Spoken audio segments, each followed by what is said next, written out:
And enjoy the slideshow. Let you get to know the tellers a little bit as we gather together, and we'll start getting going about 4:30. Thank you, Pastor Erin. Anytime. Thank you, Pastor Erin. I just like saying it. Yeah, me too. Anne isn't a lot of fun to say. One syllable. An article. Anne is a great name, though. We need what's the word that we need titles. Pastor, Outlaw Beverly. Yes. Somebody's feeling really good today. I'm so glad. Oh, these are such good, this is a great show, Erin. Oh, well, thanks to all of you who sent in your pictures and, your bios. I mean, we're just grateful that you guys are here and sharing your stories with us. And so. No, I'm more grateful. Ha! Right. And I listened to the feedback from last time, and I tried to give a little bit more space and time to read the slides. So hopefully that, yeah. Thanks, Erin. You're welcome. Great photo, Bev. Really, thank you. They're great. They are great. They're all great. Stan, where do you go biking, buddy? North Valley, so I do a lot out here, go out to Westlake, Pasadena, or over the canyons. Mountain biking? No, road biking. Oh. Yep. You? I do both, but mostly mountain biking lately, but I should get my road bike out and come out to Pasadena area. Where do you live? North Hollywood. Oh. Get your road bike out. Come on, let's go. I love that mug. I don't work here. It's great. I was thinking of my friend's shop in Chicago. I love that. Yeah. My husband and I thought about getting some t-shirts printed, and his was going to say dark matter, and mine was going to say white matter. Oh. You could always say dark matter matters. Yeah. Hi, Stan. Erin, that's fancy with the curtains. Very nice. Yeah, thanks to PowerPoint, they give you so many options, and I thought that the curtains just added this little flair to it. So. Where is that picture from, Suzanne? The Colony Theater, one of the shows that I did there. Are they still open? They are reopening now for rebookings, for new bookings, but they haven't done anything, I don't think, since the pandemic is kind of slowing down. But yeah, they are booking people now. Here she is, Beverly Mickins. Hey, Beverly. There she is. Beautiful Beverly. You are so accomplished. I'm so impressed. I'm so glad. I so miss going to a story salon. Yeah, what is Story Salon going to reopen? Coming back, right, Bev? We're going back. I just talked to Suzanne today, the 28th of July. Thank you. Thank you, blessed Jesus. Thank God. Thank God. Hello, Jerry Vargas. Hello. Hey. Does this face look familiar, Beverly? I'm not making a nickel off of that. Not a nickel. But it's so you. I know. Look how they ripped me off.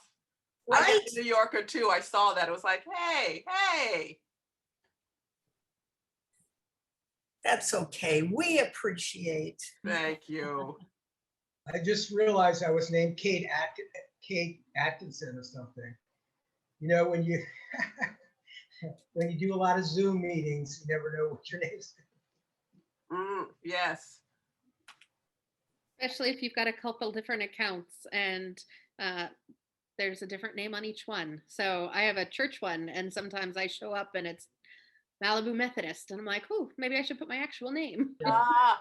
I used your account to host a meeting yesterday. I forgot to change it. You should change yours, Beverly, to Maverick. To Maverick, yeah. Maverick Mickins. I like that. You No. guys are pretty fun to hang around with. I know. We all gotta come to your house. We can do this right there. That'd be great with me. And it's the best group. I just don't want to have to drive. Don't blame you.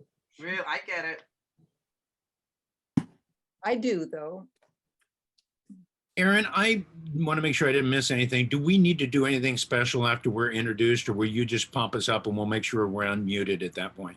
Yeah, you just need to make sure that you aren't muted, because I'm able to mute everybody. I'm not able to unmute everybody.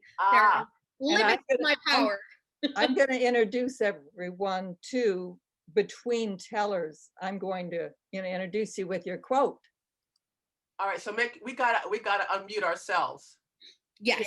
What All I'll right. do is I will most likely ask you to unmute if you if you stay muted, because then a little button will pop up. But if you're able to beat me to it, that would be amazing. Jeez. All right. Thank you. Because I still forget to do that. You would think. We've got your back though. If you're muted, you'll just hear one of us pop up and say, and we would love for Beverly to just unmute at this point, and she will share with Jesus. us. How long has it been? Hurry up. This is stressful, just admitting people. I'm so glad you usually do this, Erin. You and Tabitha. Yeah, sorry guys. It helps with the slideshow flowing easier, but as soon as we stop the slideshow, I'll be taking care of all of that. Wait, how much time do we have? About 2 minutes. Okay, perfect. Yeah, we're about 4:28 right now, everyone, and we're so glad that you're here. And we're just hanging out with each other and enjoying a slideshow, learning about our tellers as people continue to sign on and gather. So we will get started in just a couple of minutes. Love the slideshow and the pictures. Very lovely, lovely. Yeah. That's what Erin does. Hi, man. Hi, Lydia. Good to see you. Good to see you too. It's such fun hanging out with all you. Mhm. Glad Okay, I you want to and make got sure it's go not have a just, tea. it's not me getting that, just me getting that little background noise, is it? I don't hear anything, Rick. I heard it briefly, Rick. It was like a little, Like a drum beat? yeah, there it's Oh. back. Yeah. I hear it when you're, yeah. I do too. Oh, It's like your heartbeat.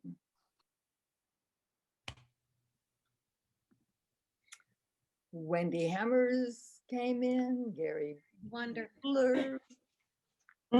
Right. I'm going to stop the Jesus. slideshow right now. And as we continue to let folks in for the next minute or so, So you're going to admit people now? I will. Great. And we are going to disable the chat for just the time being during the actual storytelling. And then afterwards, we will enable that chat because we would love to hear questions and comments from everybody here. Just to let you know that we are recording so that we are able to down the road put these wonderful tales that we hear on the Malibu United Methodist Church's YouTube channel. Yeah, I know. I have So to you turn it can off. appreciate, You know, enjoy those it time turns and off time my again. stomach. I don't know why it does. You do both. Okay. We hear somebody. Yes. So everyone, I am going to mute you all with a lot of love. And that just helps us as we get started, and it will help us hear our tellers a little bit better. So I will invite Anne to unmute. Great. I did. Perfect. Perfect. So we're going to get started in just a minute. We've got a couple more people coming on. But we're so glad that you're here today. And so thank you for understanding with the whole muting situation, but that will allow you to hear these wonderful stories just a little bit better. And so I am going to turn it over to Anne as we get started. And after the show, you'll be able to unmute and comment to the tellers, ask them questions. What was I doing? Welcome to the welcome to the show. The theme is second thoughts. And second thoughts is definitely what you need when you're gathering evidence from your life to make a story. So I'm really glad these tellers have come up to the occasion and offered to do this show. Oh, I've been wanting to say something to you all a long time. And I feel that since I'm in my 70s now, I'm not going to wait anymore to say it. So my quote for the day is, I love you. So there. Okie doke. Erin, you gave, we want to thank Erin, Pastor Erin, for doing all the tech, for creating the slideshow. And we want to thank Tabitha, who will show up soon. And so what I'm going to do is just start introducing the tellers. We have 6 tellers today. And Bryan Kett is going to lead it off. But first, I want to introduce him with a quote he gave me from Dorothy Parker. This wasn't just plain terrible. This was fancy terrible. This was terrible with raisins in it. Here you go, Bryan. Thanks, Unmute yourself. Yeah. Can you hear me? Yeah? Yes. Good. All right. So I only like Valentine's Day on the even years. Okay. So 2012, 2014, 2016, 2018, they were all just fantastic. And this has nothing to do with anything physical. Okay. It's just that these years always had these moments of just true, genuine connection. Let's think about it. In 2018, it was exchanging music playlists with my date. In 2016, it was drinks at this really cool, fancy old bar in West Hollywood. In 2014, it was pizza and this really pleasant conversation in Chicago. And in 2012, the woman I was seeing at the time made me a Valentine by hand. And I am colorblind. Okay, that's my burden. That's where I'm at. And in her beautiful penmanship across the front of this Valentine, she wrote, "Roses are gray, violets are gray. It's hard to be colorblind on Valentine's Day." And I still have that. I mean, I haven't spoken to her in, almost a decade. I still have that little artifact because I cherish each of these years, because regardless who I have spent them with, they each serve as this reminder that I really can feel like that warmth and that kindness with someone, right? The odd years, though, are just the worst, okay? 2011, 2013, 2015, 2017, 2019, they're all just terrible. They're all garbage. And I know that this is ridiculous, but hear me out. The only thing I've ever managed to do on those odd years is just buy a bunch of fancy chocolate and then sit on my couch by myself eating it until I just passed out, like a Kathy cartoon. Do you know that comic strip, the her? And so you might even say too, like, hey, you know what? That actually doesn't sound like a bad way to spend an evening, and that's fair. That's totally true. But compared to what else, was going on, all these romantic proposals and endeavors and stuff, Valentine's Day, by comparison, I always felt really, really lonely. So early 2020, before the pandemic hit, the woman I was seeing decided to get rid of everything in her life that did not spark joy. And so she ended things with me, and it hurt. And not just because of the heartbreak or anything, but because I had been looking forward to Valentine's Day with her, right? It was 2020. It was an even year. This was it. And so in response, I downloaded all these dating apps and I swiped and I swiped and I swiped. And then when I was looking for other dating apps to download, I downloaded whatever app I just thought looked interesting. So I downloaded apps for plant identification and stargazing and selling used clothing and learning other languages. And the one that really stood out was an app I downloaded called Be My Eyes. It's very interesting. If you haven't heard of it, it's this app that uses video chat to connect those who are visually impaired with those who can see, to help those who are visually impaired complete tasks around their homes. It's very, very neat.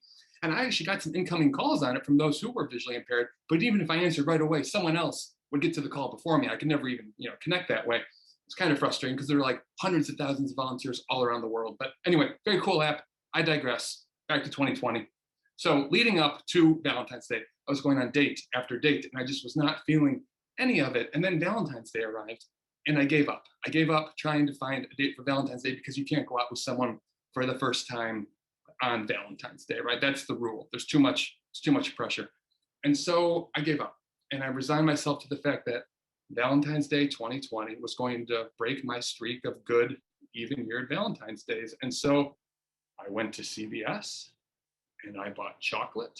I bought all of it, the 72% dark, right? With sea salt, the good stuff.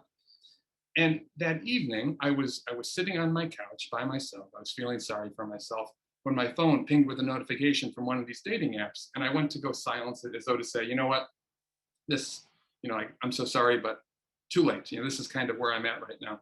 And when I looked at it, it wasn't a notification from a dating app. It was an incoming call from someone who was visually impaired on Be My Eyes. But the thing is, I wasn't in the mood at all, right? My only plans were just to wallow and to continue to feel sorry for myself. So I waited for someone else to pick up like they always did. But my phone rang again and again and again. It was like every other person all around the world, all these other volunteers who signed up for this app, they were all out having romantic Valentine's Day dinners and whatnot. Like I was the only one available to take the call. And so I answered and the screen flashed to life with this live video feed of a kitchen countertop. And just stunned and with chocolate just all over my face, I just said, hello? And this woman's voice said, hi, can you read this label for me? And I took a moment, I said, yeah, I can totally read a label for you. And so she pointed the camera towards like the nutritional information on the side of a box of food. And I read it for her and I said, does that help? And she goes, yes, that's so helpful. Thank you. And I said, of course. And then there was this lull, right? Because our conversation was over, like the transaction that we came to do was done. No one really knew what to say, but I was really enjoying just talking with her. And so I said, so where are you from? And she said, oh, I live in Denver. And I said, oh, a good buddy of mine just moved back to Denver. She said, yeah, it's a great city. And I said, yeah, my friend really likes it a lot.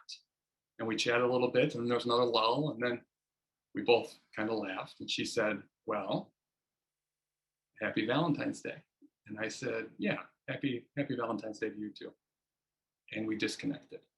And I just sat there by myself for 5 minutes, just in silence. And the first thing I really noticed was how much better I felt.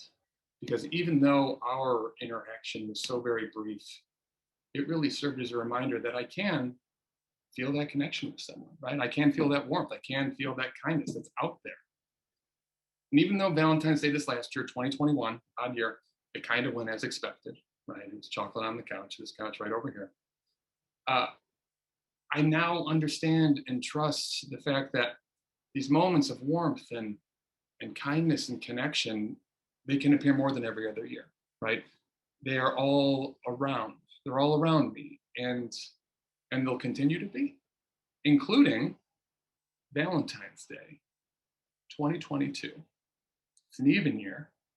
It's going to be a good one. I'm certain of it. It's going to be a good one, just like it was back in 2020. So thanks. Think about that connection in your lives too. Well, we are rooting for you, Bryan. Me too. Yeah, thank you. Sure. Thank you so much.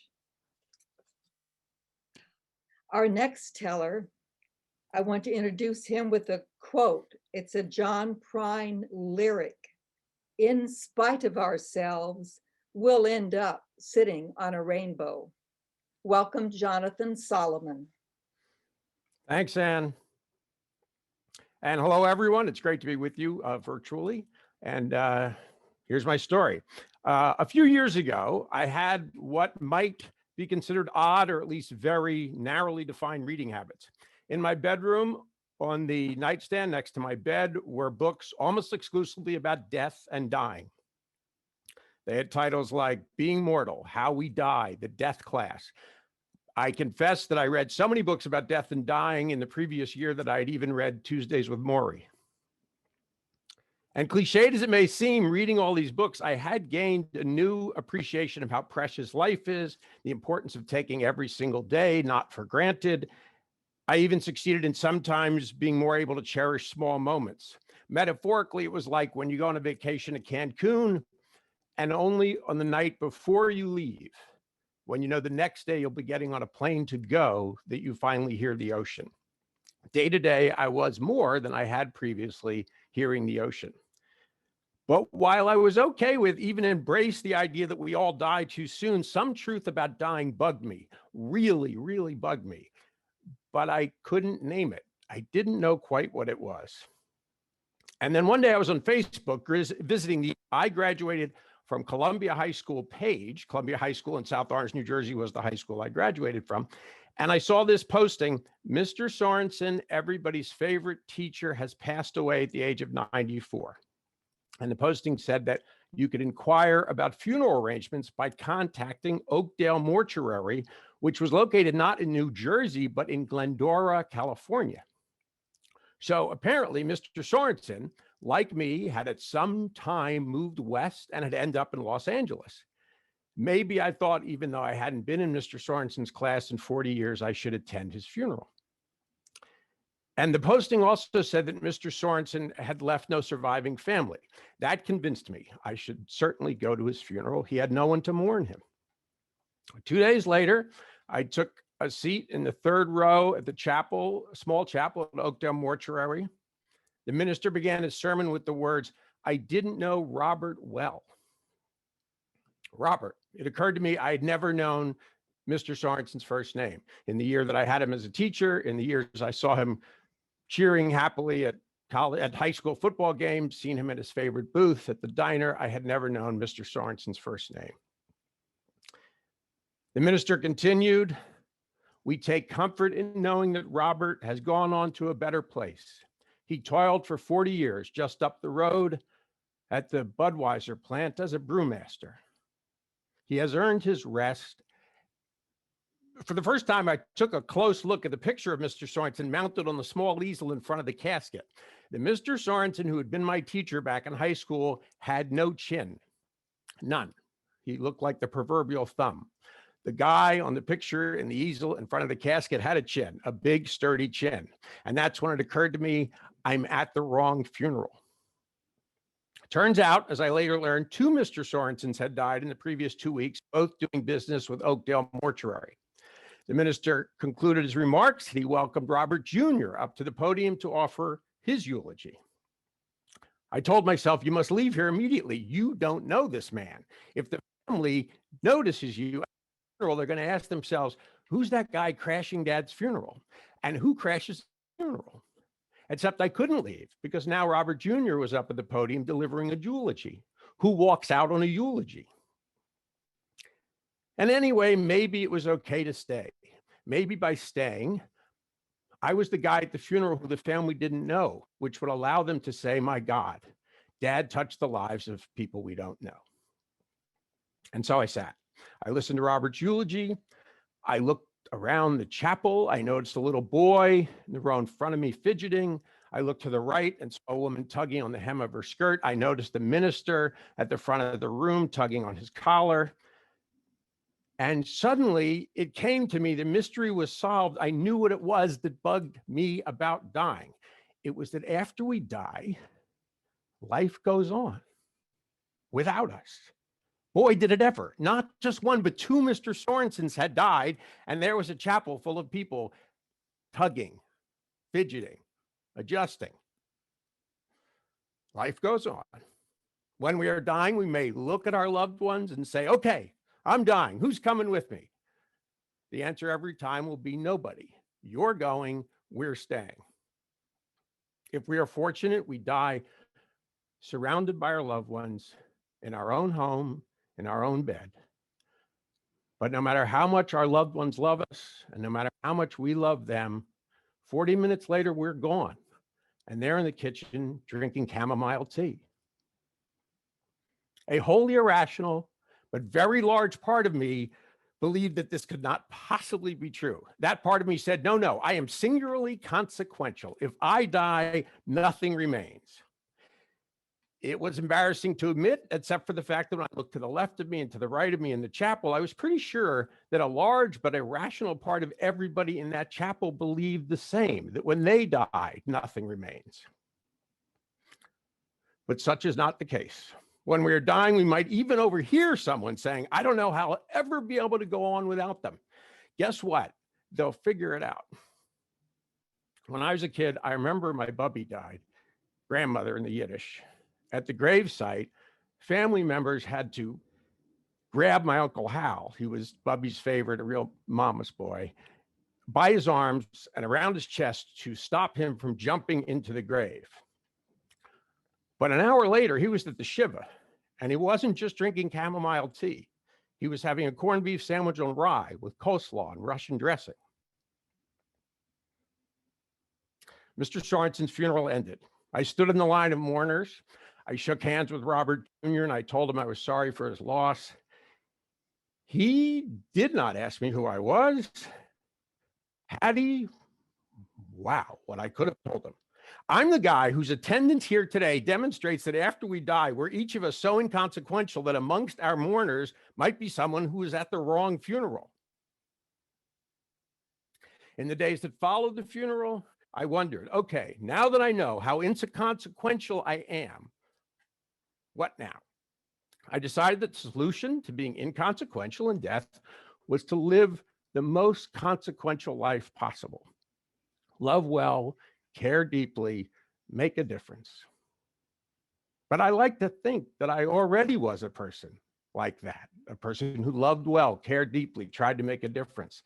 If I redoubled my efforts because I believed in the lie that if you do enough, the loss of you couldn't be soothed away by tea, I'd be a liar. The worst kind, a person who gives only to receive. And so again and again that week, I'd come back to the question, inconsequential is a fact of life revealed by death. What do I do now that I'm in on the joke? And then I got it. I got it that being in a joke was not about doing something in response. It was what being in on the joke had done for me. And joke was the right word, because in the days that followed the first funeral, I'd be sitting in my car at a traffic light on Ventura Boulevard, and I'd start to laugh. I'd look to the left of me and to the right of me at the people at their cars, and I would laugh. And my laughing at stoplights continued over the ensuing days. Why was I laughing? I almost didn't want to know. Maybe it would have ruined the fun. The feeling was delightful. But after a few days, it occurred to me, I was not laughing, because I found the humor in the idea of all of us being inconsequential. My laughing was an expression of relief, no longer worried that I needed to do what I would need to do so that someday I'd be sufficiently consequential so that my passing could not be soothed away by chamomile tea. No one was my competition. And relieved of the burden of life as a contest, I felt this immense affection for everybody in the other cars. I wanted to roll down my window and say, hey, you know why I love you? Because you're inconsequential, just like me.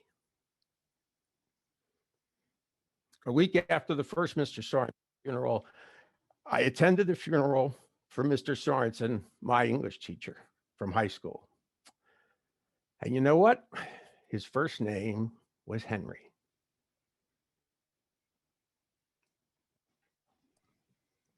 Thank you, Jonathan. Jonathan, now you know why I said I love you to everybody, but it's not because you're inconsequential. Thank you, Jonathan. Okay, our next teller I'm going to introduce with his quote that he chose. And the quote was from his wife. His wife looked at him on a drive home after a show and said, when a thought comes into your head, do you think about it at all before it comes out of your mouth? That quote is from Laura Hall, the wife of Rick Hall, our next teller. Welcome, Rick. Thank you so much. Hey, before I start, a lot of us in the storytelling community in California know Cynthia Ashton Clark, and today is her birthday. I can't imagine she's here at our show on her birthday, but happy birthday to Cynthia. When I was young, I was really good with the girls. I mean, romance came naturally to me. I mean, in second grade, I met Carla Chambers behind the equipment shed on the playground. And I said, "Hey, Carla, you want a kiss?" And she said, "Sure." It was that easy, you know? And I liked being around women, no matter what age. When I was 10, I sang Gary, Indiana in the Carrollton Community Chorus fall program. And afterwards, I was surrounded by old women who just thought I was the cutest thing in the world, which it was pretty cute. But as I got older, I mean, we realized, you know, girls don't want guys like me. What girls really want, I mean, when I turned 13, I wanted a girlfriend. I was more than just kissing a girl behind a shed or being surrounded by a herd of grannies. I wanted a real girlfriend. And what girls back then wanted were athletes, you know, guys on the football team and the basketball team. And I was short and pudgy. I was not good at sports.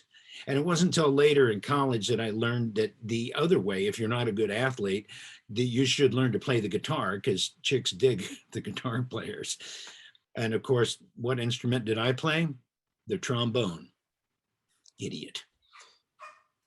So the summer I turned 13, our 4-H for the whole Greene County in Illinois, our 4-H federation for the whole county was going on a trip to the St. Louis Zoo. And I thought, oh, this would be great, because I can meet other girls who don't know my loser status, and other girls that are not in my 4-H club, which was the Rockbridge Rural Rousers.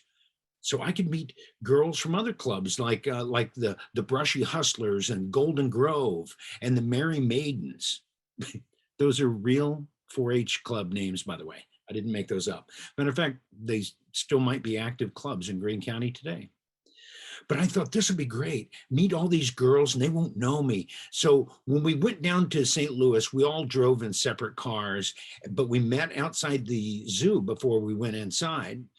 And the youth advisor for the county, Larry Kuhn, encouraged us to not just be with our 4-H group, to mingle with other 4-H groups.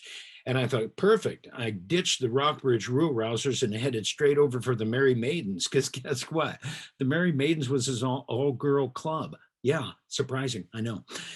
So I asked the Merry Maidens, I'm like, hey, can I hang out with you? And they said, sure, because 4-Hers are friendly. But the thing I knew that I had to do something during the day to impress them that I wasn't some kind of loser, you know? We started off at the primate section of the zoo, and there was a crowd gathered in front of the cage of Bongo, the alpha male silverback gorilla. And he'd been causing trouble with the other gorillas in the troop because, oh, by the way, a group of gorillas is called a troop, not a herd or a family, it's a troop. So my story is educational and entertaining. I hope it's entertaining. It's educational, at least. So I got up on a bench to see what was going on. This crowd had gathered around Bongo's cage, and he was ticked off. He was in the back of his cage, and there was a big metal door in the back, and he's banging that metal door, and more people gathered around as Bongo got more ticked off. And then he started running around his cage and swinging from stuff. And I know this is cliche, but he did that thing where he beat on his chest and went, you know, really aggressive. And the crowd was getting all excited and wound up, and it just made Bongo more mad. And he was in the back of his cage banging his door again, and everybody's kind of screaming and stuff. And all of a sudden Bongo came running to the front of the cage, jumped up on the bars, and this huge crowd that had gathered, they all jumped back at once and screamed. I mean, they thought he was coming through the bars or something, I don't know. But I mean, everybody screamed, and by everybody, I mean women, children, grown men, everybody. Right then, I knew what I had to do. I told the Merry Maidens, follow me. We're going up front. And we weaved our way through the crowd, and we got to the bars right there where Bongo had jumped up on the cage. And I positioned myself right in that spot. And some of the Merry Maidens were saying, you know, what are we doing? Why are we up here? And I said, hang on, it'll be worth it. Well, I knew what would happen. Bongo would get all ticked off again, and more people would gather around, and he'd run up to the bars again and jump up on the bars, and everybody would jump back and scream, everybody except me. Okay. And I would stand there bravely, you know, facing this silverback alpha male gorilla. And I knew that someone behind me would say, honey, look at that boy who almost has facial hair. He's so brave. My plan was foolproof. The merry maidens would follow me around the zoo the rest of the day, like my troop, and I'd be their alpha male. It had to work. So everything was on cue. Okay, everything was going on schedule. Bongo starts getting mad. He's in the back of the cage, banging his cage, his door, and then he starts running around. Okay. Now the crowd, you know, they're screaming with excitement, and it just makes Bongo even madder. He goes to the back of the cage and he urinated on the floor. The crowd moaned, this collective moan. Then he licked it up. Oh, the crowd. And Bongo, man, he's mad now. He starts running to the front of the cage. At this point, it happened in slow motion for me because he's coming straight at me, okay? It only took him two big steps to get there. Boom. Boom. He jumped up on the bars. The whole crowd jumped back and screamed, everybody but me. And I leaned forward and looked Bongo right in the eyes. And our eyes met. And I could tell this alpha male respected me because I wasn't afraid of him. We had that moment, you know? And then he puckered up and he spit gorilla urine and saliva all over me. He had pretty good aim, by the way. Face, shoulders, hit me really good. I'm covered.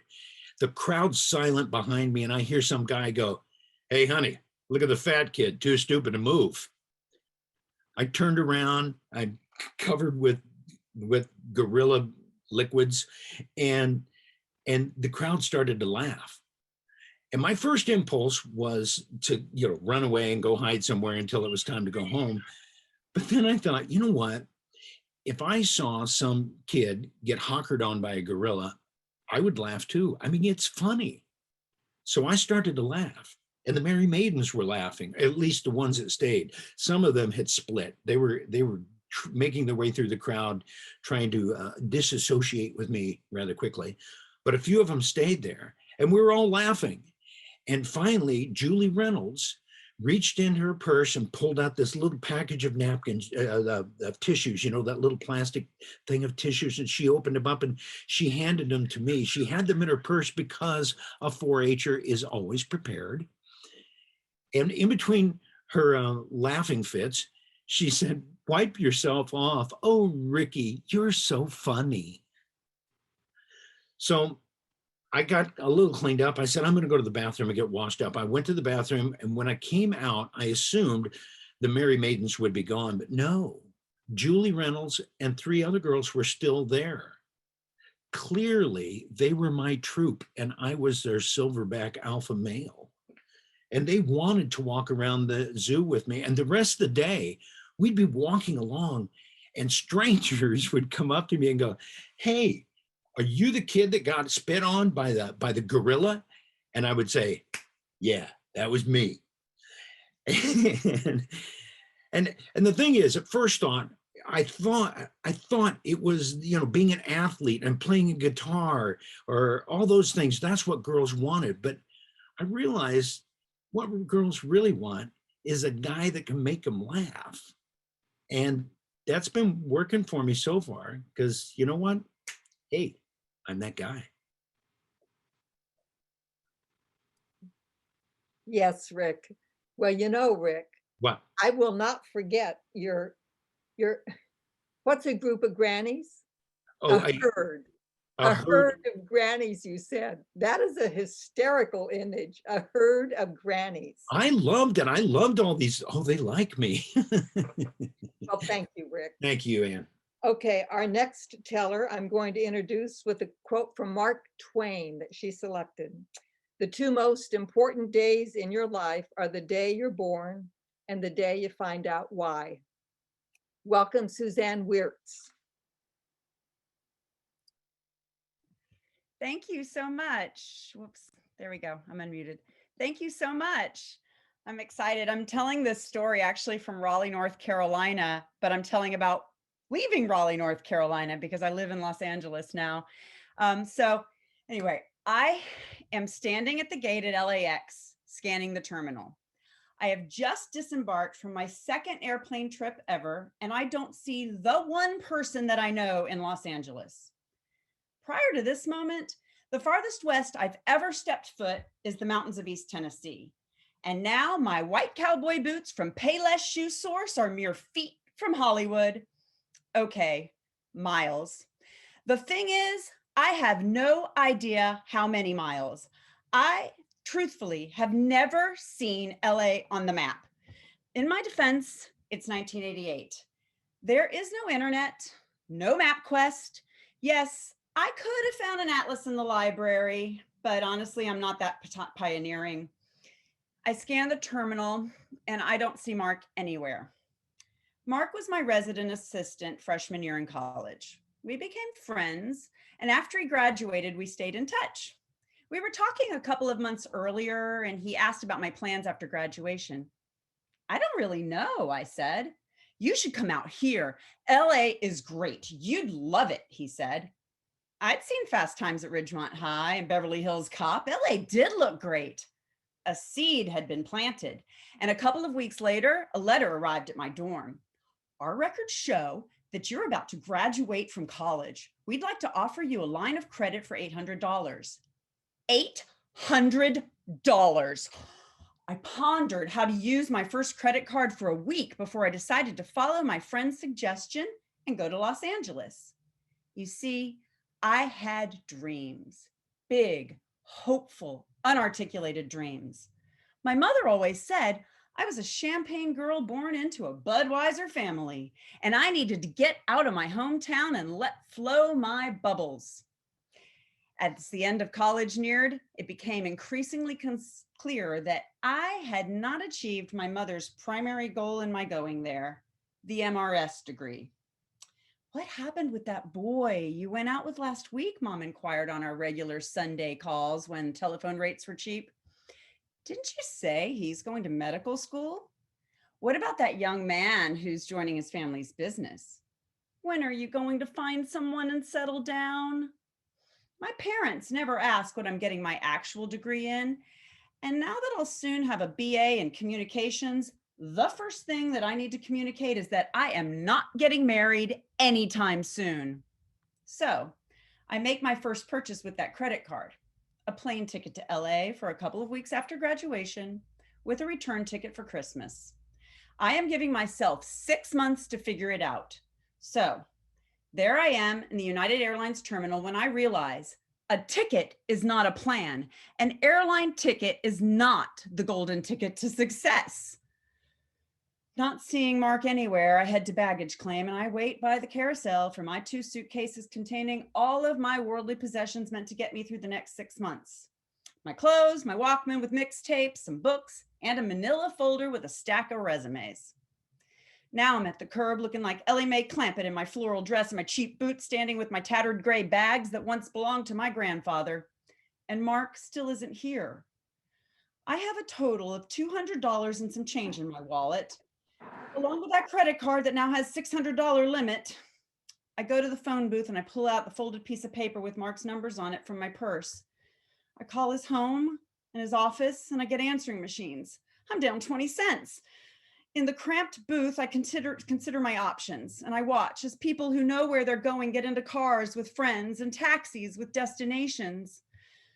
I am fighting the urge to head back into the terminal to buy a ticket home. What the heck was I doing this for? The panic battle is raging in my mind for a full hour when Mark pulls up to the curb in his dusty red Datsun. He hops out. We hug hello. Sorry I'm a little late, he apologizes. Work was insane and traffic was a nightmare.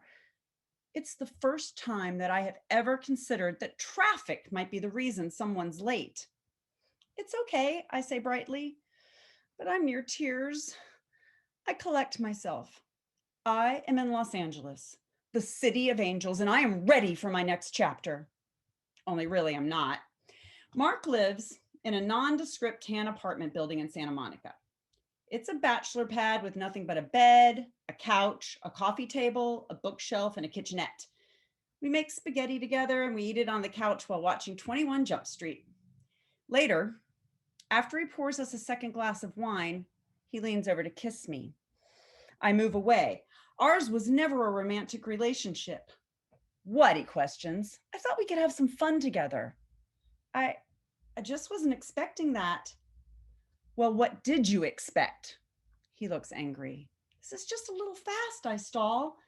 But he's right. What did I expect? Did I think I was going to stay at Mark's apartment indefinitely? We'd never actually had a conversation about my plans. He said, come. I bought a ticket and said I was coming. He said he'd meet me at the airport. What kind of harebrained plan was this? Mark shakes his head. He walks to the bathroom. I'm taking a shower, he grumbles.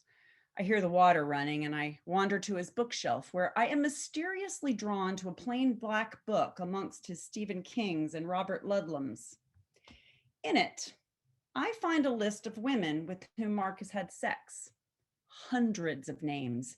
He's rated them all and written descriptions of some of the acts and their locations, from awesome blowjob on a rocky cliff to doggy style in a broom closet at work.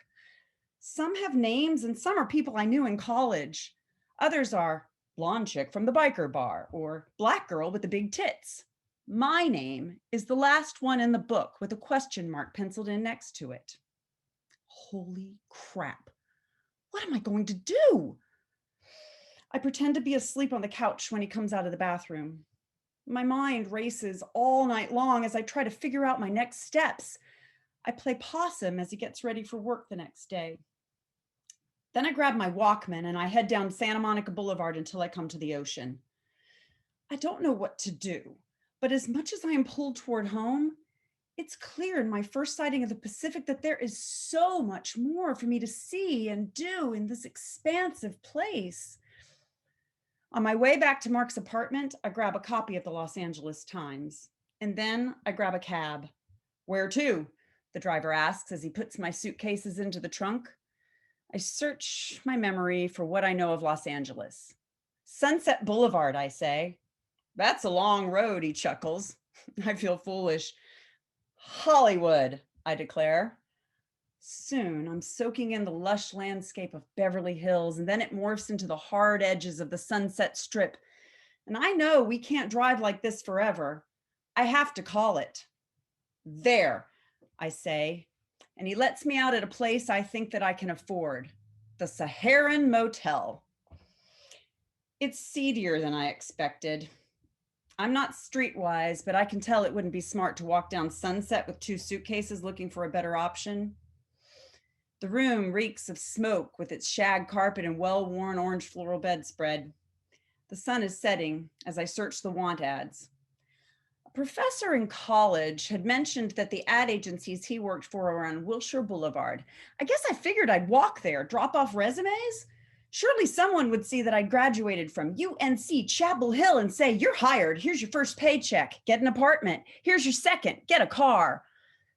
But there aren't any advertising jobs that I'm qualified for in the LA Times.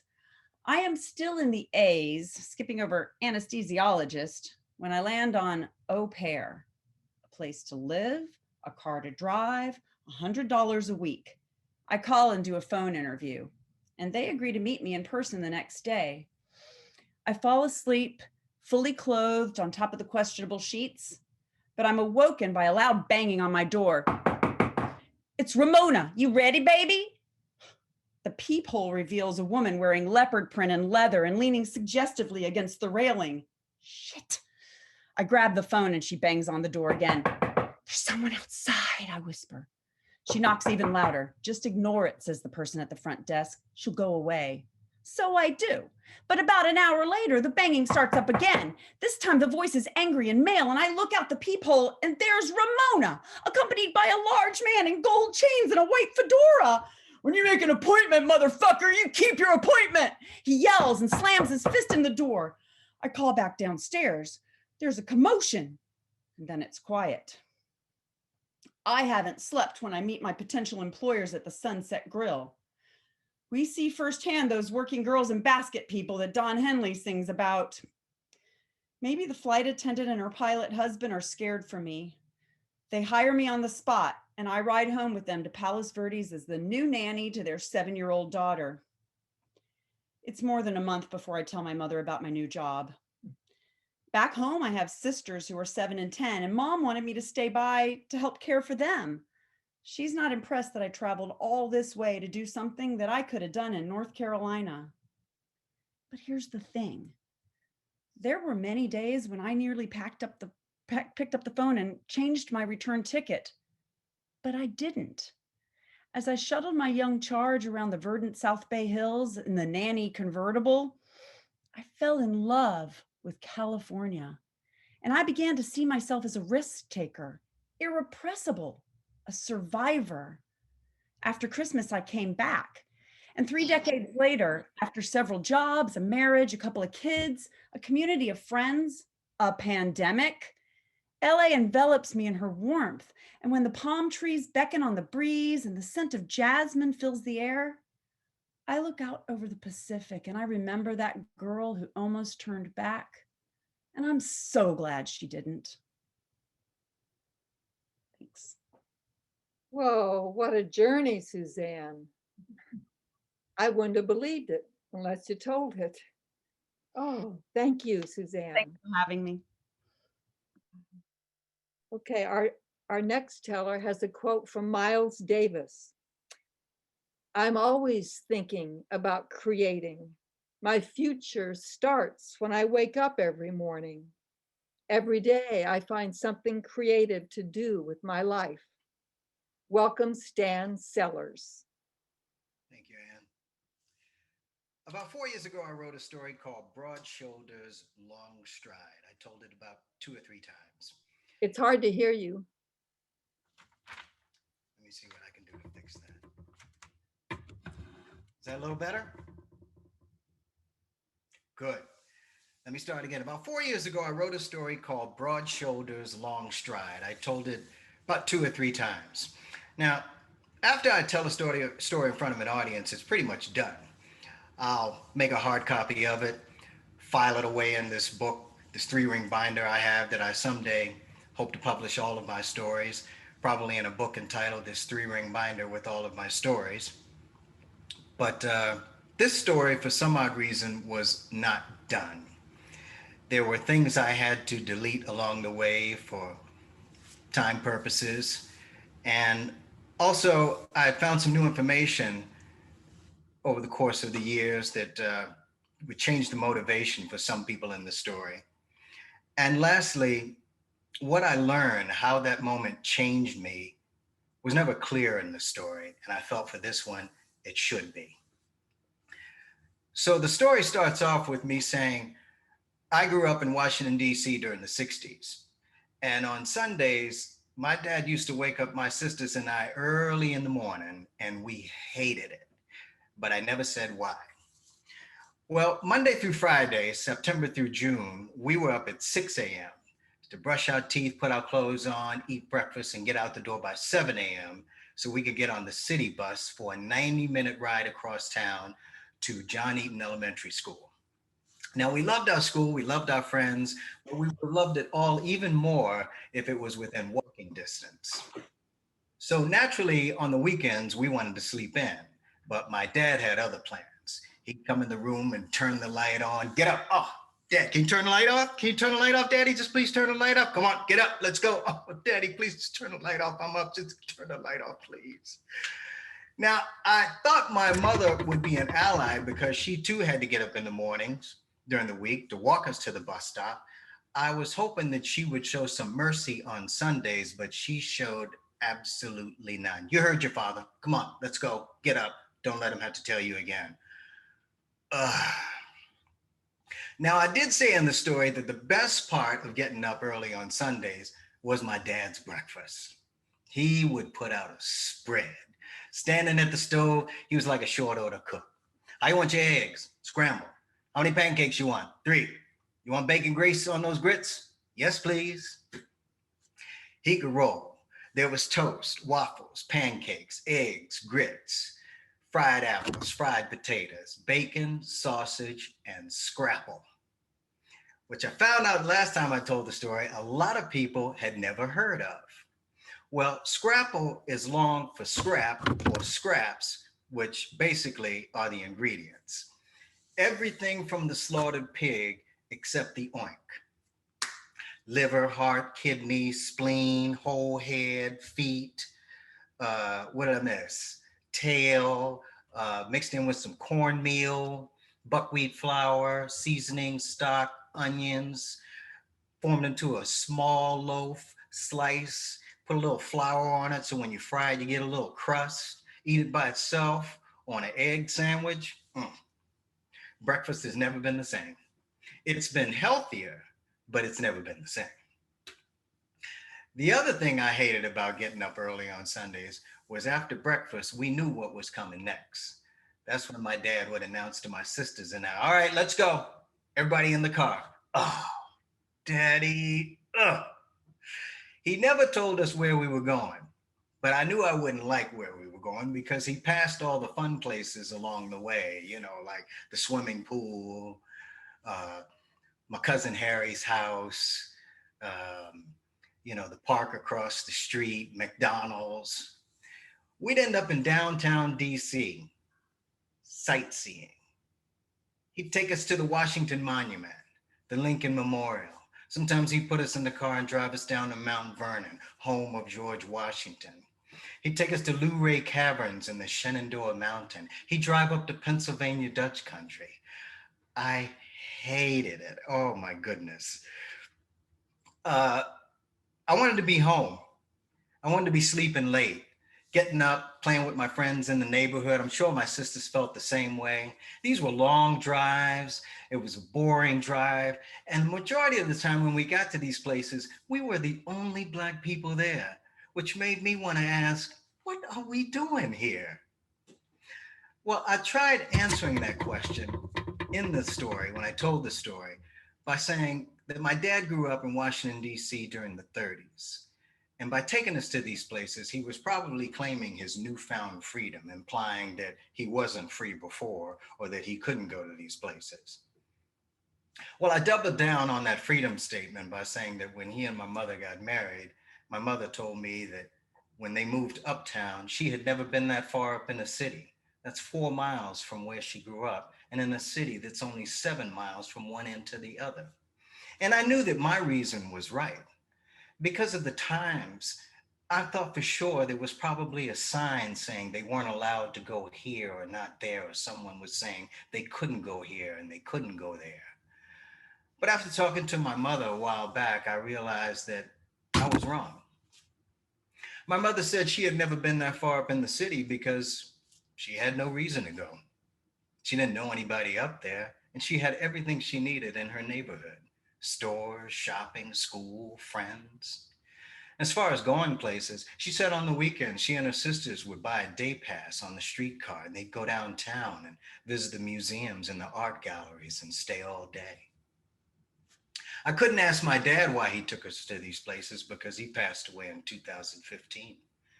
But when I look back over the story, he did say why he was taking us to those places. He said that every time we pulled up and my sisters and I wouldn't get out of the car, he'd practically have to drag us out. No, Daddy, I don't want to go in there. Get out of the car. I don't want to go in there, Daddy. Shut up and get out. No, Daddy, I want to go home. You're not going home. I don't even know why we're here. And my dad would raise up and he'd say, to learn something. That's it. That's why he got us up early and took us to those places. But I didn't learn anything about history. I was so mad at him for waking me up at 6 o'clock in the morning or whatever. I walked through those places cursing out everyone that had anything to do with history. George Washington had wooden teeth, probably had termites in him anyway. No, Martha Washington, oh, you knew he had wooden teeth and you married him anyway. Abraham Lincoln freed the slaves. You know I had to get up at 6 o'clock this morning to find that out. Yeah. But what I did get from those trips, I don't think was intentional on my dad's part. No, I think what he thought he was teaching us, that's not what I learned. Because what I did learn was that my world was so much bigger than within the 7 miles I was living. It went from uptown to downtown, to across town to school. In 1964, it went from DC up to the World's Fair in Queens, New York, then over to Manhattan, then over to Harlem. It went from Pennsylvania Dutch country down to New Orleans to a convention, then over to Atlanta. In 1979, it went from DC to LA, then up to San Francisco, and it came back to LA. From 1986 to 1996, it went all around North America as I traveled doing stand-up comedy. Then in 2007, after a family reunion in Detroit, my kids and I went on a road trip through 7 states, stopping at 3 state capitals. We went across Michigan, visiting a couple of friends, down to Chicago to visit another friend. We drove over to Iowa, stopped at the film site for the movie Field of Dreams, walked in the cornfield and played baseball. Drove further south over a couple of covered bridges in Madison County. Happened to be at the Negro Baseball Museum in Kansas City when Hall of Famer, former manager and pitcher Buck O'Neil, nearly 100 years old, happened to be there signing autographs. We drove to Bassett, Nebraska to visit a couple of neighbors, Bill and Allie, who just moved back there. Population 600. We arrived on the day of the town fair and caught the tractor parade. We stood in a grain elevator, petted a calf 2 days after it was born. And I never got up. We never got up during that trip before 8 o'clock in the morning. We never left the hotel before 10 o'clock. And I learned that if you let a kid sleep in when you're on a road trip, when you get to that destination, they'll be a lot happier about getting out of the car.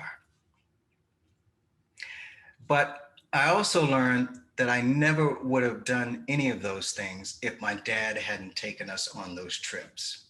Just the sight of him with his broad shoulders and long stride, wading through those crowds with my mother and my sisters and I walking in his wake, it said to me that I could go anywhere in this world I wanted to go. I had nothing to fear. And that is the biggest thing I learned. And now I can say that this story is done. It sure is, Stan. Thank you. Thank you so much. And your dad was was something else. Quite the man. Yep. Yeah.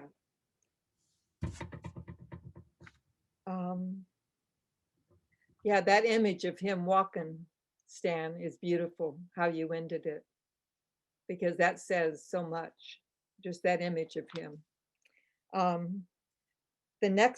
Our last teller has a quote also. Her quote's from Reynolds Price. Reynolds Price is describing his handwriting like this: "It comes down the arm of a grateful man." Welcome, Beverly Mickins, our last teller.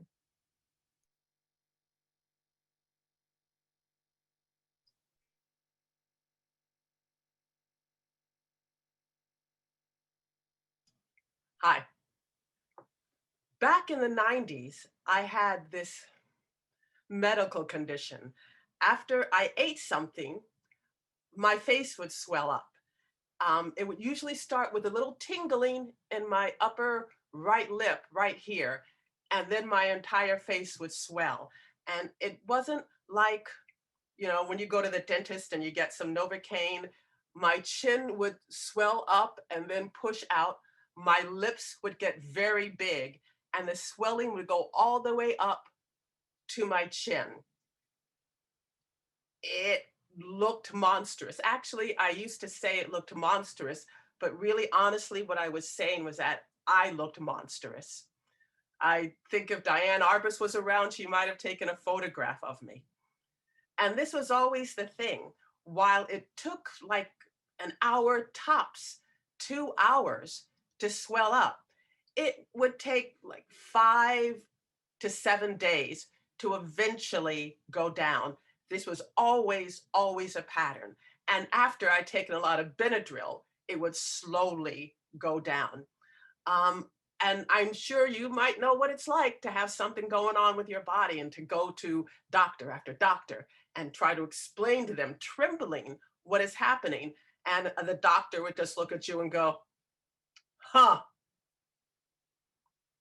This went on for quite a while. I would take my Benadryl. Again, the swelling would go down, but I always have felt in my life, I have these feelings of being separate, apart, alone, and different. And having my face look like this sometime would just exacerbate that. Literally, I have friends sometime who would see me when my face was in that state and go, ah. So I finally went to one doctor who gave me some recommendations, and I really, really had to scrutinize every label of food that I was going to eat, and I had to write everything down. It was exhausting. But then I went through a period of several weeks, kind of stretching out to like maybe 1 or 2 months, where I didn't have to worry about my face swelling up, where it was kind of okay. It's like the thought of it and the potential of it was always sort of hovering, but it never quite landed. So feeling a little bit more relaxed about it. One night, sitting at my kitchen, eating a Trader Joe's chicken sandwich, and I felt that tingle right here. And I freaked out. Oh my God, why is this happening? I've tried so hard. This doesn't seem right. It doesn't seem fair. Because again, once it started, it would not stop. There was nothing, absolutely nothing I could do to make it stop. It would just completely swell up. So I ran to the bathroom, grabbed a box of Benadryl, and downed 7 of them. And I knew that was ridiculous. I knew there was nothing I could do to stop it. It wouldn't help, but I was crazy. I was freaked out. I was hysterical and insane. So I went to bed, weeping snuffily, but fell asleep. Sometime during the night, I don't know when, it felt like somebody had turned the light on in my room. And in fact, it felt weird. It felt like somebody had put a 1,000-watt bulb in my lamp. I was sleeping on my side, and I opened my eyes, and I felt like there was another presence in the room. There was something else in the room. And I started to shake a little bit. And I didn't want to put on my glasses because I didn't want to see. And I looked over to the right-hand side of my bedroom where the sliding doors were.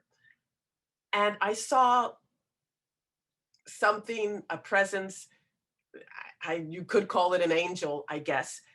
It was a man, I'm pretty sure, dressed entirely in white. White pants, white shirt, white vest, white bow tie, and like a little white bowler cap kind of to the side. Quite sartorial, I must admit, and leaning on a white cane. For some reason, it reminded me of Anthony Hopkins. And I said, "You're quite handsome." And he sort of chuckled and looked shyly at the floor. And all of a sudden, it hit me. I knew what was happening. I sat up in bed. This was miraculous. This is going to be a miracle. This angel, this presence, this metaphysical figure was here to tell me what was going on. Not only would it tell me why this thing was happening with my face, why it continued to happen, it would give me advice about it. It would tell me what to do. It would all be okay. And in fact, it would tell me stuff that it had only told the sages and the seers of all the world. I would know stuff that Jesus knew. That's why all this stuff was going on. That's why it was happening. It was all going to be okay. So I sat up in bed and I looked straight ahead because I didn't want to look at him. It felt kind of scary to do that. And I thought, I'm just waiting for the good thing. This is all going to be worth it. So I sat for a few minutes, which felt like forever, and he didn't say anything. And occasionally I look over him and I'd smile. He would smile back, but he still wouldn't say anything. And it was hard because I could tell I was starting to get a little sleepy. I had taken the 7 Benadryl and my head was starting to drop, and I would, wake up. And I try to push my eyes open. Stay awake, stay awake. You don't want to be asleep. Stay awake. But then a few more minutes would pass and I would look over at him and I would smile and he would smile back, but he wasn't saying anything. And I kind of felt like, yo, pal, we don't have all day. If you're here to tell me something, tell me. Come on, I'm waiting here. But I didn't want to say that because that was just rude. And I just kept waiting, but I also just kept falling asleep because I had 7 Benadryl. I couldn't keep my eyes open. And then finally I felt like sleep was overtaking me. I would not be able to stay awake. And just as I started to go into dreamland, I could see him staring at me very directly. And then he said, remember, you are connected. And I heard that just as I started to fall asleep, I thought, I am what the hell are you talking about? Son of a bitch. That is not what I wanted to hear. You were not supposed to tell me that. What the fuck does that mean? Then I fell asleep. And a weird dream, I was in a rowboat and there was glass all around me. I don't know. I woke up the next morning and it was weird because the sun was pouring through my bedroom. The blinds were all the way up and I did not remember opening the blinds or even opening the window. And the sun was pouring through my room and I woke up kind of out of it, like just trying to, oh dear God. And I yawned and I went, oh my God.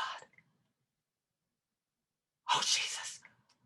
My face hadn't swelled up. Oh Jesus. This had never happened before. And the entire time that all this was going on, my face, if it was going to swell up, if I felt that tingle, automatically it would swell. It hadn't swelled up. Oh Jesus.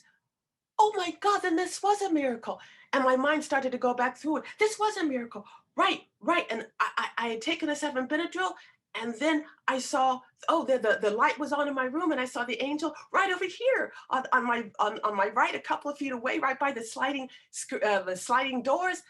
The angel, oh, in fact, that angel is standing right over here, right where, that's right, he was standing right there, right where my ironing board was. He was standing right there, right where the ironing board is. The ironing board that I actually hadn't folded up from a couple of nights before, so it was sort of jutting out. The ironing board with the white cover on it, that's where he was. I'd spent the entire night talking to my ironing board and waiting for it to give me metaphysical advice. Now, I know everybody can say to me, and people have said to me, sweetheart, you had taken 7 Benadryl, you were hysterical, you just had a dream, never happened.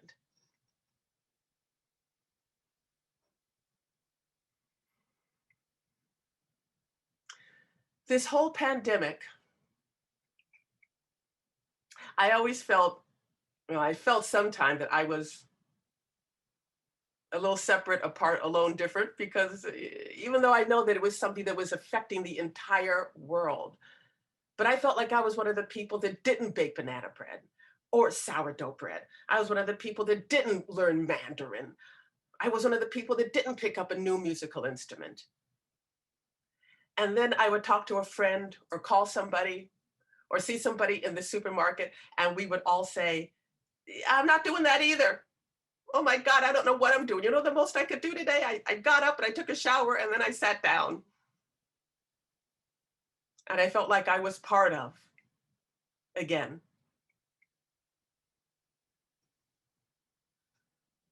When I went on the George Floyd protests, I felt like I was a part of. And I went actually to one protest with a couple of friends and we sort of got temporarily lost from each other.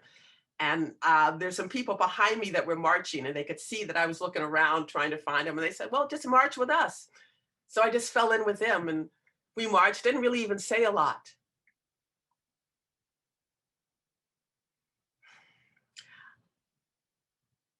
You know, I'm probably always gonna have that first thought that I'm sort of separate, alone, different, a little awkward, not really mainstream.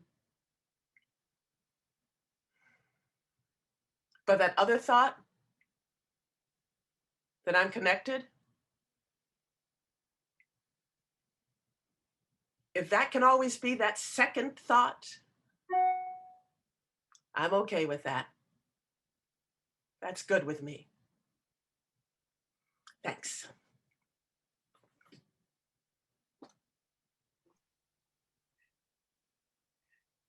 Beverly,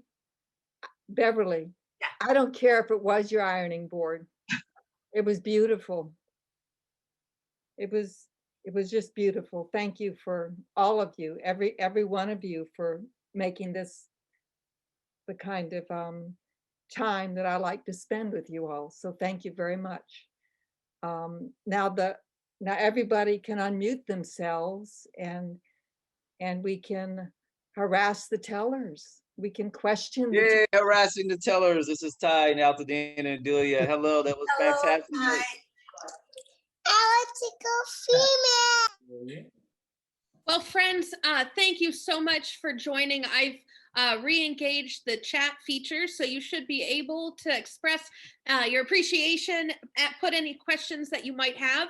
But if you would like to unmute really quickly, or at least wave your hands in the air to just show our deep appreciation for all of our tellers, we invite you to do that right. Hey, tellers.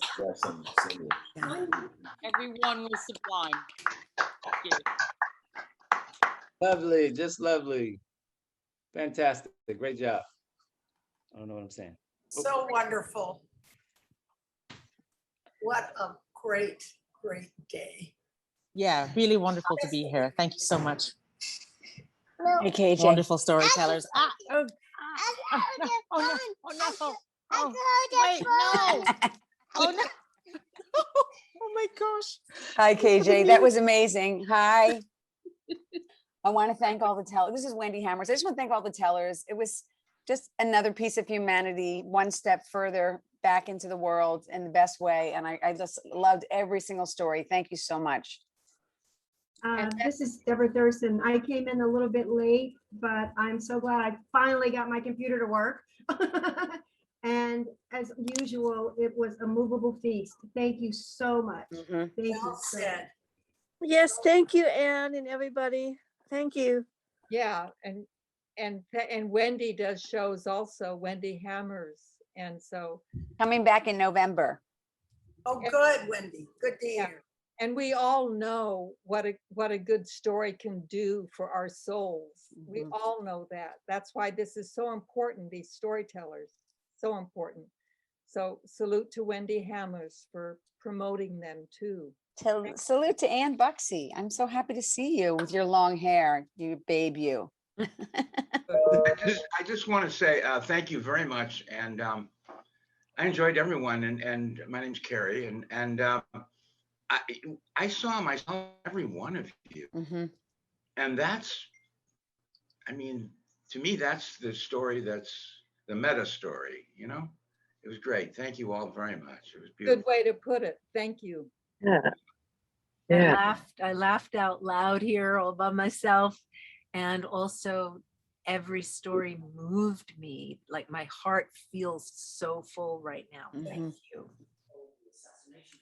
I can't really bunch everybody together because each story was so moving and so unique and powerful. I've never had the opportunity to join this group and listen. This is a real treasure. And Anne, thank you. Thank you for doing this. It's just unique. Thank you. Yeah, it is. These tellers give it their all. And there's something about what Jonathan was saying that resonated with all the stories of our seeing ourselves separate and at the same time universal. So wonderful. And Beverly ended with that. Yes, exactly. Yeah. And who has a nice girl for Bryan? Thank you so much, Anne. I appreciate it every time. I've been listening to the speakers and the storytellers. They were wonderful. Thank you so much, Anne. Oh. We'll be back in whenever you you do it again. October 3rd. Wonderful. Thank you so much. Thank You're you. When is it, Anne? October 3rd is the next storytelling. Okay.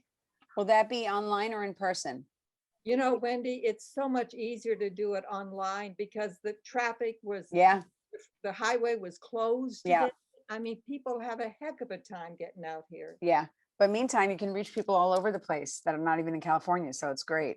Exactly. We just miss your soup. Yes, we Yeah. do.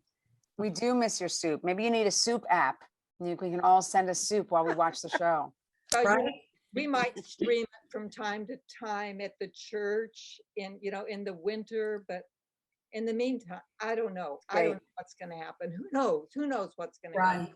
Right. All I know is it's good to see you all, and I do love you all. This was fantastic. I just really so thrilled to finally get to attend. It's been a long time. It's been years, and I'm finally here. Oh my God.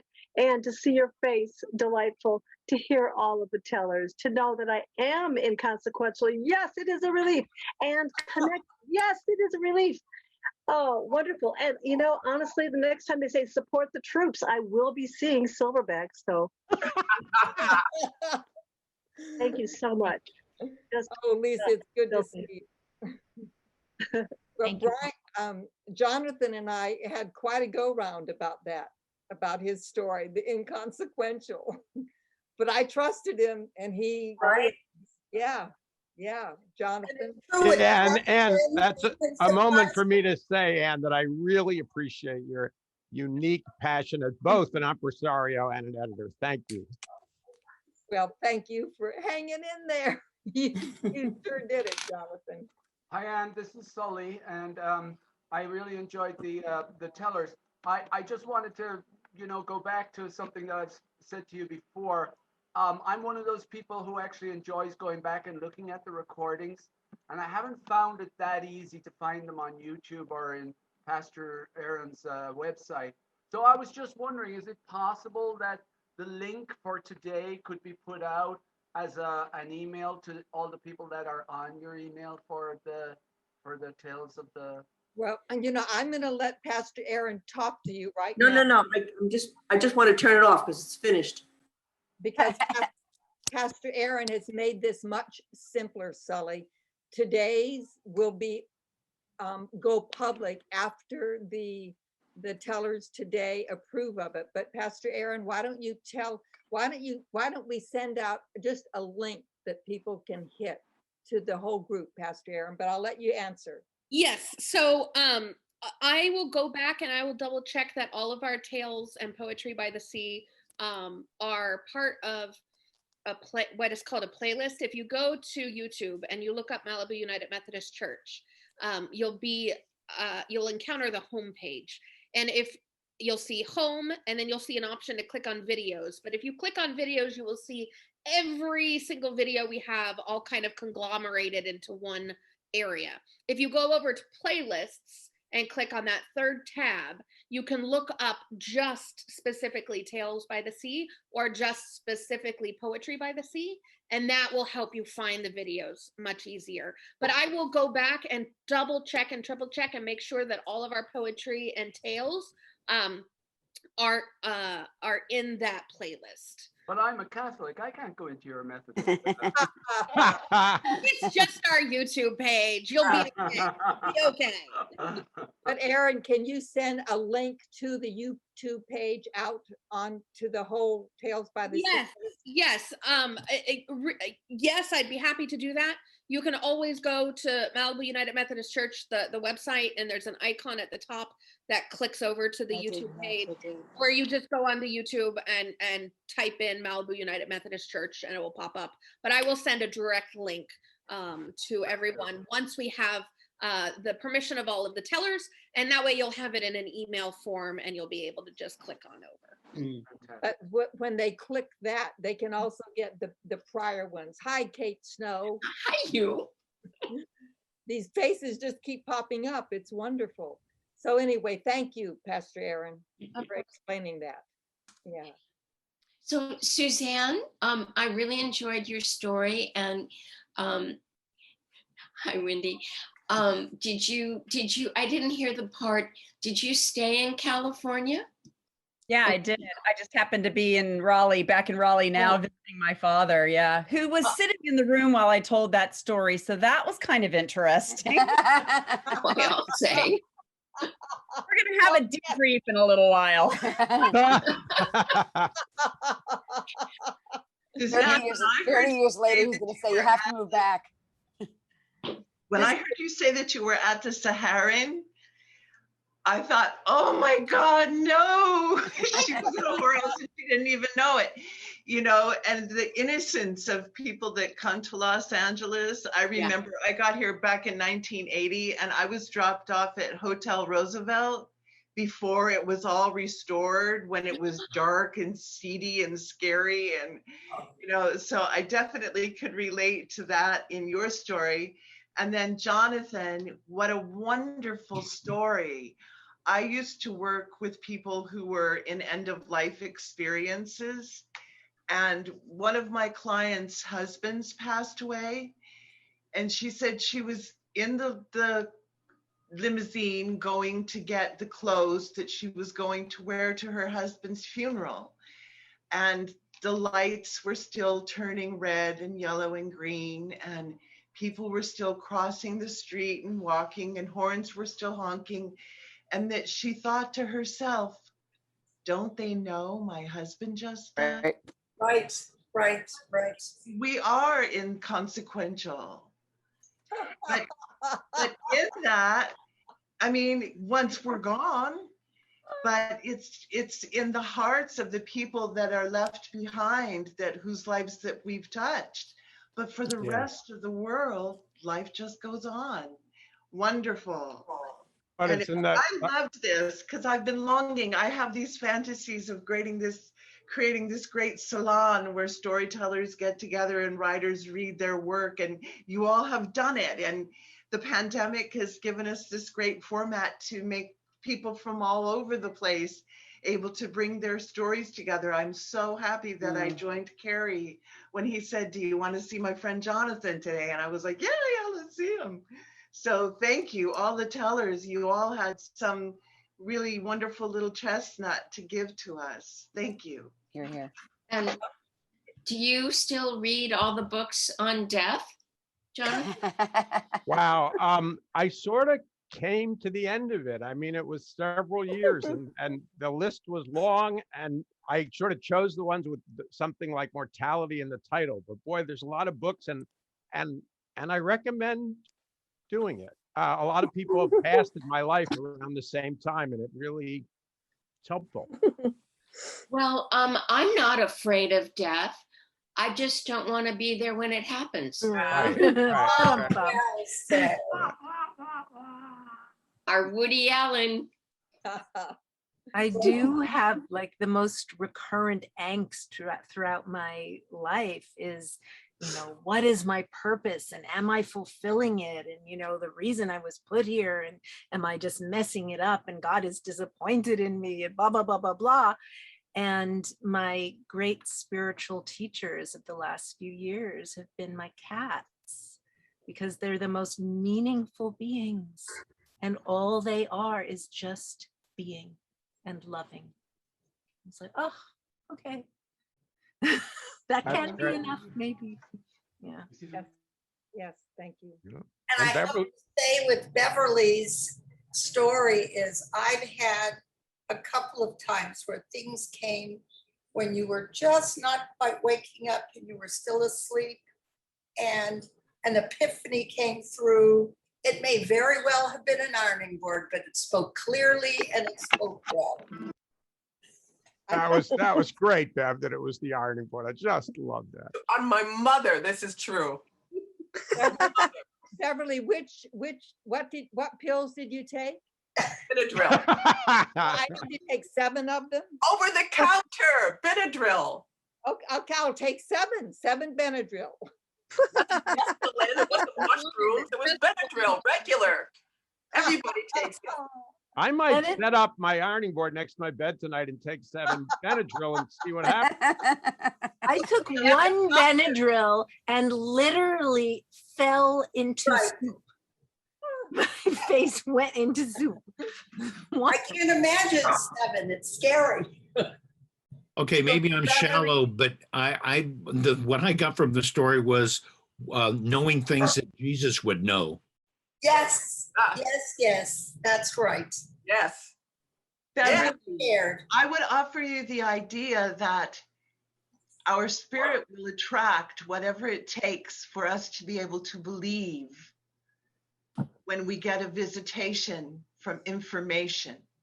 Yeah. And the image that you saw appeared to you in a way that you could comprehend what it was going to say to you about your connectedness. And so if it took you being able to go, well, maybe it was the ironing board, maybe it was the pills, maybe it was, whatever it was, Spirit brought that message to you and you embraced it and embodied it and completely shifted the molecules of your own body to be able to receive life in a different way. Now that is how I received your story, and that it opened something up inside of you that led you to this very moment today to tell that story. Thank you. So Yes. that we could hear it. I agree with you. Yes, I think if Spirit needs to show up like a very handsome Anthony Hopkins, dressed baby, yes, so much the better. He was great in The Father. People should see that. Brilliant in The Father. I liked him in Zorro. Beverly, did you find out if you were allergic to some food? This is weird. I think it was the nitrates in meat, but also I was having like some lymphatic problems. Yeah. All I said, it has never occurred again. I did. So it's been like what? So glad. Let me just so sign grateful. Wow. I'm so glad. Me too. Stan, is Stan still here? Stan's still here. I was really moved by your story. I really didn't know my father, and the idea of having a father take you to all those different places and to learn, and then you followed when you were an adult, taking your children all to these wonderful adventures. It just was very beautiful. Thank you for sharing that. Beverly, I was so moved when you told your story because I'm trying to write a little story of something that happened to me when I was in prep school in 1960.